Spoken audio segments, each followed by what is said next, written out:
Well, we were a rock band, and disco was coming in, and the rock clubs were closing down. And the only place I could get work, we were a hard-working 4, 5, 6 nights a week. Nobody told the full story. A #1 hit written in 10 minutes. A cannibalism song that somehow topped the charts. A gospel anthem recorded by a man who had never prayed. A disco queen discovered on a game show. These 21 hit wonders from the 1970s are hiding stories so dark, so strange, and so explosive that the music industry spent 50 years burying them. Until now. Play That Funky Music, Wild Cherry, 1976. In 1975, Wild Cherry was a struggling rock band playing small clubs in Pittsburgh, Pennsylvania, watching the crowd clear every time the rock song started and fill back up when the DJ switched to funk and soul. That frustration became the song. Vocalist Rob Parisi scrawled the phrase on a napkin at a gig one night, went home, and wrote the entire track in about 45 minutes.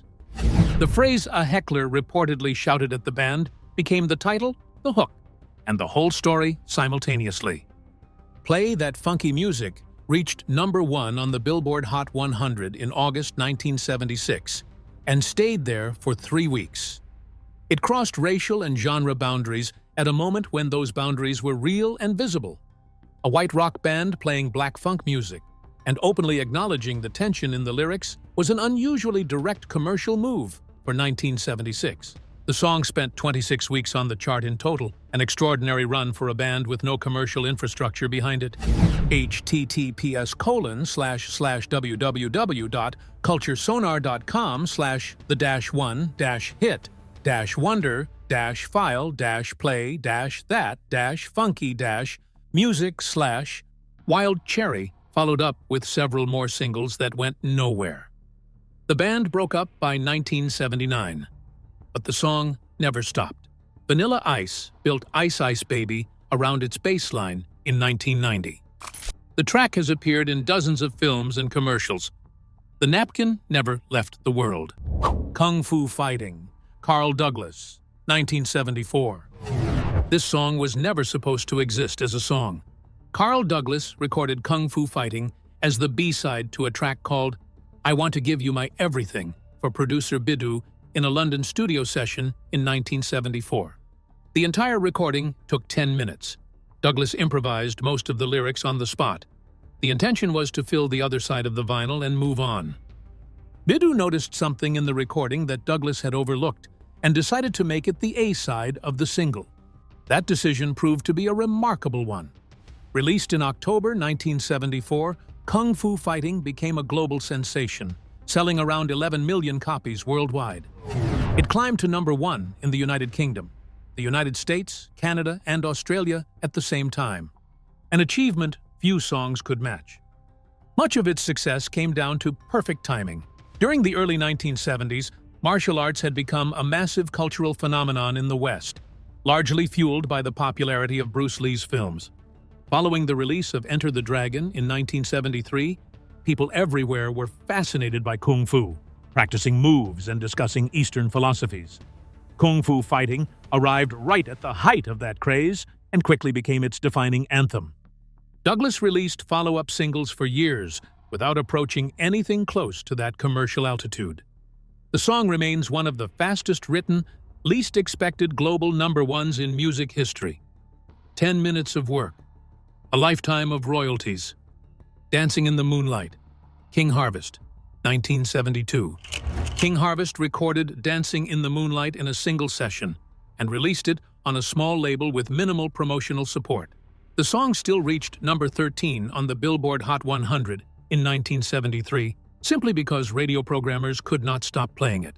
The track has an almost impossible quality. It sounds like joy made audible. The groove is relaxed but irresistible. The lyrics describe a small community of friends dancing under the moon and finding pure happiness in one another's company, a completely unpretentious sentiment delivered with complete conviction. The song was written by Sherman Kelly, the brother of King Harvest's lead singer, after Kelly was mugged in the Virgin Islands in 1969. The attack left Kelly hospitalized and the song came out of his recovery, a deliberate choice to focus on lightness after a dark experience. That biographical origin gives the song an emotional depth that its breezy surface deliberately conceals. King Harvest released albums throughout the 1970s, but never charted again with any significance. Dancing in the Moonlight, however, has never left. It became a staple of summer radio, a wedding playlist constant, and one of the most covered tracks in 1970s pop, recorded by dozens of artists across 5 decades, including Top Loader, whose 2000 version introduced the song to a completely new generation. Come and Get Your Love, Redbone, 1974. Redbone was one of the only major Native American rock bands to achieve mainstream commercial success in the 1970s. And Come and Get Your Love very nearly never reached that mainstream at all. The band had been recording and touring since 1969, led by brothers Pat and Lolly Vegas. The Los Angeles group blended rock, funk, and elements of traditional indigenous music in a way that the industry had no ready category for. Come and Get Your Love was released in early 1974 and climbed to number 5 on the Billboard Hot 100, the highest chart position of the band's career. The song is a brilliant piece of construction, a circular, driving groove built on a bass riff that never releases tension, over lyrics that are direct, warm, and completely irresistible. Redbone charted one more time with the song Witch Queen of New Orleans, but nothing matched the commercial height of Come and Get Your Love. Then, in 2014, the song opened the first scene of Guardians of the Galaxy in the exact way it had opened every great summer moment for 40 years, without permission, without warning, and without apology. Venus, Shocking Blue, 1970. The Dutch invasion of the American charts began not with ABBA, but with a psychedelic rock band from The Hague called Shocking Blue. Venus was released in the Netherlands in 1969 and reached number 1 in the United States in February 1970, making Shocking Blue the first Dutch act to top the American charts.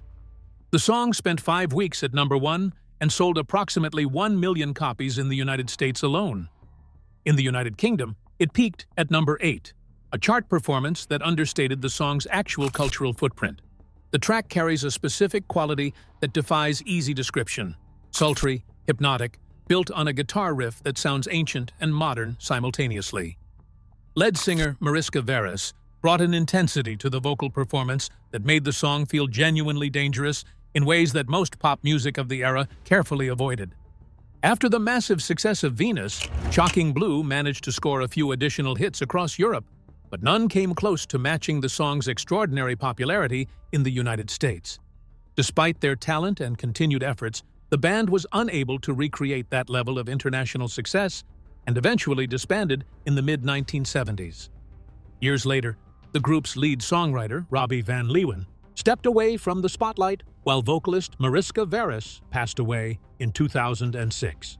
Even so, Venus never truly faded from public consciousness. In 1986, Bananarama released a dance-pop version that became a major international hit, reaching the top of the charts in several countries. The song has also remained a favorite in movies, television shows, and commercials, proving that its unforgettable riff continues to resonate across generations. Brandy, You're a Fine Girl, Looking Glass, 1972. Brandy is a barmaid in a harbor town who loves a sailor who loves the sea more than any woman on land.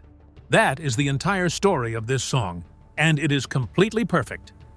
Looking Glass, a New Jersey band led by Elliot Lurie, wrote and recorded Brandy in 1972 as a piece of what would later be called yacht rock, a genre defined by immaculate production, nautical themes, and emotional storytelling so clean it sounds effortless. The production is extraordinary for its time. Layered harmonies, a chord progression that resolves with deeply satisfying inevitability, and a narrative lyric that tells a complete story with genuine emotional weight in 3 minutes.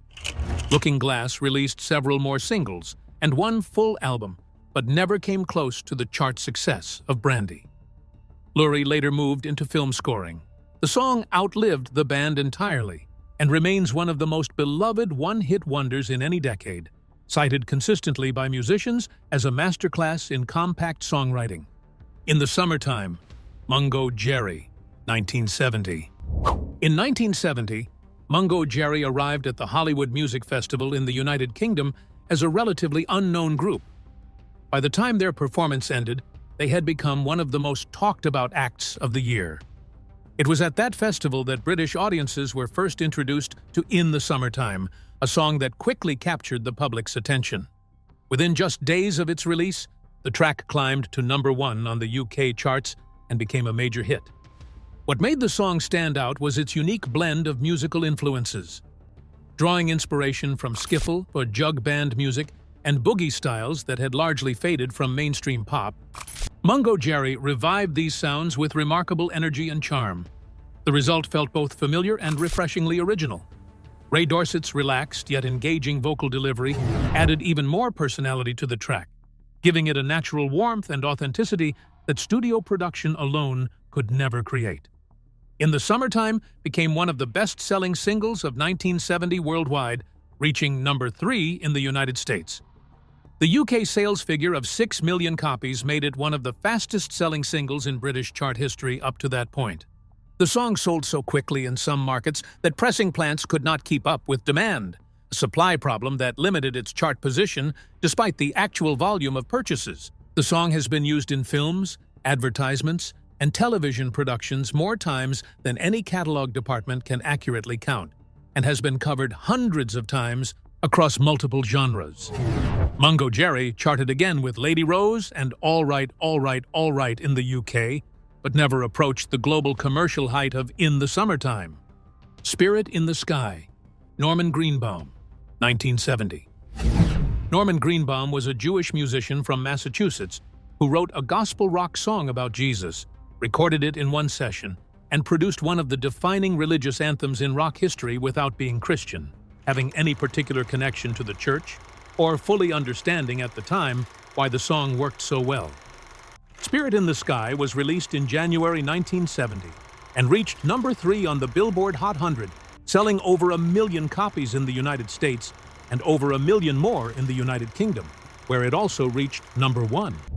The fuzz guitar tone on the recording was achieved by Greenbaum wrapping aluminum foil around an amplifier, a technique as improvised as the song's theological credentials. The track lasts 2 minutes and 52 seconds and contains one of the most recognizable guitar intros ever committed to tape. It sounds simultaneously like a funeral march and a celebration, which may explain why it has been used in films at precisely the moments requiring both. Greenbaum later noted that the song cost virtually nothing to record and required almost no revision between the first draft and the final version. Greenbaum released several more singles without success. The song entered a second commercial life through film licensing, appearing in Doctor Who, Apollo 13, and dozens of other productions. 3 different artists charted with cover versions across subsequent decades. Greenbaum earns royalties from a song written in 15 minutes and still considers somewhat mysterious. Afternoon Delight, Starland Vocal Band, 1976.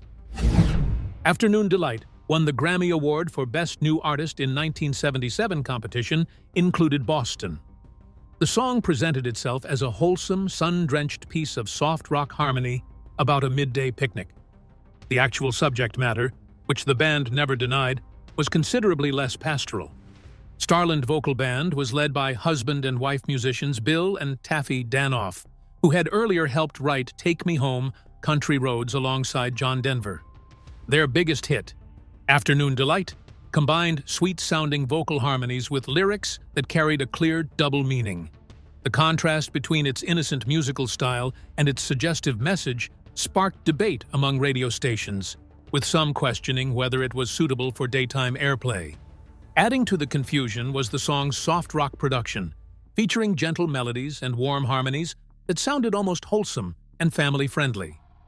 Because of that unusual combination, the song managed to spark conversations while still becoming a memorable and widely played hit. The song reached #1 in the summer of 1976 and remained there for 2 weeks, selling over 1 million copies in the United States. CBS gave the band their own television variety show following the Grammy win, a decision that revealed the gap between a perfect single and a sustainable performing identity. The show ran for 6 episodes before cancellation. Mississippi Queen, Mountain, 1970. Mountain is one of the most undercredited bands in the history of heavy rock. The New York group, built around guitarist Leslie West and bassist Felix Pappalardi, released Mississippi Queen in 1970 and created what many music historians consider one of the essential blueprints for hard rock as a genre. The song opens with a cowbell strike so iconic that the phrase "more cowbell" has entered the cultural vocabulary independent of any knowledge of the actual track. West's guitar tone is thick, aggressive, and immediately recognizable. Pappalardi's production is immaculate. The song sounds enormous on any playback system. Mississippi Queen reached number 21 on the Billboard Hot 100, a modest chart position that completely misrepresents the song's actual influence. It became a staple of album-oriented rock radio throughout the 1970s and was among the most played tracks on FM stations for the entire decade. Mountain released several albums and toured extensively, but the band's internal conflicts and Pappalardi's shooting death in 1983 prevented a sustained commercial run at the level the music deserved. Mississippi Queen endures as a masterclass in power and restraint, still used in rock compilations and film soundtracks with complete authority. Smokin' in the Boys' Room, Brownsville Station, 1973. Every generation needs a soundtrack for minor rebellion. In 1973, Brownsville Station provided it. Smokin' in the Boys' Room is a straightforward, gleefully defiant rock song about sneaking cigarettes in a school bathroom and not caring about the consequences. The production is raw, the guitar is greasy, and vocalist Cub Coda delivers the lyric with exactly the combination of laziness and bravado that the subject requires. The song never pretends to be anything more than it is, which is precisely what makes it immortal. The song reached number 3 on the Billboard Hot 100 in early 1974 and became a staple of teen life for the rest of the decade. Brownsville Station, a Michigan bar band with no pretensions toward artistic legacy, had written the perfect teen anthem without particularly trying to write anything more than a fun rock track. The track required no concept, no message, and no deeper meaning. It required only a guitar riff that felt dangerous and a chorus that felt true. Brownsville Station released additional albums throughout the 1970s without achieving anything close to the commercial height of Smokin'. Motley Crue later recorded a cover version in 1985 that reached number 16, introducing the song to the next generation of teenagers who also saw no particular reason to stop. Cub Coda passed away in 2000. The song still sounds like freedom at maximum volume. Love Grows, Where My Rosemary Goes, Edison Lighthouse, 1970. Edison Lighthouse was not really a band. It was a studio project assembled by producer Tony McCauley around vocalist Tony Burrows, one of the most productive session singers in British pop history during the early 1970s. Love Grows reached number 1 in the United Kingdom in January 1970 and topped charts across Europe and Australia. The song is a piece of nearly perfect bubblegum pop construction. Bouncy, immediately melodic, warm in tone, and built around a hook that the brain simply will not release once it has been heard. The actual touring version of Edison Lighthouse had no Tony Burrows and charted with nothing of comparable success. The situation became legally complicated enough that Burrows could not publicly claim many of the hits he had sung, a situation that left one of the most commercially successful voices of the era largely unrecognized. Stuck in the Middle with You, Steelers Wheel, 1973. Jerry Rafferty and Joe Egan of Steelers Wheel wrote Stuck in the Middle with You as a gentle, good-natured parody of Bob Dylan's conversational lyric style. The song was never intended to be sinister. It was intended to be funny. Then Quentin Tarantino used it in Reservoir Dogs in 1992 and recontextualized it for every subsequent listener. The track reached number 6 in the United States in 1973 and number 8 in the United Kingdom on its original release. The clavinet groove that drives the instrumental arrangement is extraordinarily tight, borrowed in spirit from the Booker T and the MG's School of Economic Rhythm section performance. Steelers Wheel released 2 albums, but ongoing tensions between Jerry Rafferty and Joe Egan prevented the group from maintaining long-term commercial success. The partnership eventually came to an end in 1975, with both artists moving in different directions. Rafferty later achieved major solo recognition with Baker Street in 1978, which became one of his defining hits. Egan also pursued a solo career, though without reaching the same level of commercial impact. Interestingly, the group's signature song gained a far greater level of fame years later after being featured in Reservoir Dogs. That placement introduced the track to a new generation and dramatically reshaped its cultural relevance. It became a clear example of how film soundtracks can revive and even redefine a song's legacy, giving it a second life far beyond its original release. Rock and Roll, Hoochie Coo, Rick Derringer, 1970. Rick Derringer was 17 years old when he wrote Hang On Sloopy, a #1 hit for the McCoys in 1965. By 1970, the teenager had grown into one of the most technically accomplished rock guitarists in America, and Rock and Roll Hoochie Coo became the showcase that proved it. The song was originally recorded by Johnny Winter in 1970 and appeared on Winter's album Johnny Winter and. Derringer, who played guitar and co-produced the record, released his own version as a solo single in 1973 when his solo debut was assembled. The Derringer version reached number 23 on the Billboard Hot 100 and became a rock radio staple for the rest of the decade. The track is a high-energy, riff-driven piece of hard rock that sits between the blues-based rock of the late 1960s and the more polished arena rock arriving in the mid-1970s. Derringer's guitar work on the recording is legitimately extraordinary, a performance that demonstrates why Winter had wanted him in the band. Derringer produced albums for artists including Alice Cooper, Steely Dan, and Kiss across the decade, but never produced another solo chart success of comparable visibility. Black Betty, Ram Jam, 1977. Black Betty is one of the oldest songs on this list, by origin, if not by recording. The track is drawn from American folk and work song traditions dating back to the 18th century, with versions documented across more than 200 years before Ram Jam arrived. Ram Jam was a New York rock band assembled specifically around the recording of Black Betty in 1977. Producer Farragher produced the track as an electrified, hard-driving rock version built on a chant structure with a guitar arrangement that transforms the ancient melody into something enormous and immediate.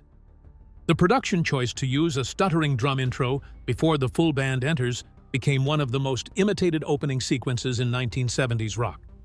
The song reached number 18 in the United States and number 7 in the United Kingdom in 1977. Radio stations in Australia and New Zealand banned the song, citing lyrics considered offensive to Aboriginal communities. The controversy increased the song's profile considerably. Ram Jam released a full album that sold modestly. The follow-up singles produced no chart success. The band dissolved by 1978. Black Betty, however, became a fixture of sporting events, film soundtracks, and television advertisements, its chant-driven energy making it one of the most immediately recognizable pieces of rock music for use in contexts requiring maximum impact. The 21-gun salute quality of the opening drum pattern ensures that the first 4 seconds of the track command attention in any room at any volume. Timothy the Buoys, 1971. Radio stations refused to play Timothy when it was released in 1971. Not for obscenity, not for profanity, but because of what the song very clearly implied: that the narrator and a companion named Joe survived a mine collapse by eating their friend Timothy. The song was written by Rupert Holmes, who later wrote Escape, the Pina Colada song, and created the Broadway musical The Mystery of Edwin Drood. Holmes has confirmed that cannibalism was precisely the intended subject matter, that the ambiguity was deliberate enough to get the song onto some radio stations, and that the record company's strategy of promoting the controversy worked exactly as planned. The Buoys were a Pennsylvania rock band with no particular commercial profile before Timothy. The song reached number 17 on the Billboard Hot 100 in early 1971, despite the radio bans, and became one of the most discussed singles of that year purely on the basis of what it appeared to be about. The Buoys released several additional singles without chart success. Timothy stands as one of the most audacious examples of concept songwriting in the one-hit wonder canon, a song that achieved immortality precisely because it went further than anything else on the radio was willing to go. Moonlight Feels Right, Starbuck, 1976. Starbuck was an Atlanta-based band that built Moonlight Feels Right around one of the most unusual lead instrument choices in mainstream pop history, the marimba. The percussion instrument, typically associated with classical and Latin music, drives the central melody of the track with a breezy, almost Caribbean warmth that makes the song feel like summer distilled to its essential chemistry. The song reached number 3 on the Billboard Hot 100 in the summer of 1976, the peak summer anthem season, and became one of the defining sounds of what would later be categorized as yacht rock. Smooth, sophisticated, and built for the specific pleasure of warm evenings with no obligations. The production quality is extraordinary for a regional band without major label support, demonstrating a studio sophistication that suggested a much larger operation than the Atlanta club circuit Starbuck had emerged from. Starbuck released follow-up albums and singles without approaching the commercial height of Moonlight Feels Right. The song, however, continues to appear in yacht rock compilations, summer playlists, and streaming algorithms, detecting a preference for exactly this kind of effortless warmth. The marimba still sounds like the best evening of a summer that never quite ended. How Do You Do? Mouth and McNeil, 1972. The Netherlands produced several one-hit wonders that conquered the international charts in the early 1970s, and Mouth and McNeil provided the most purely joyful of them all.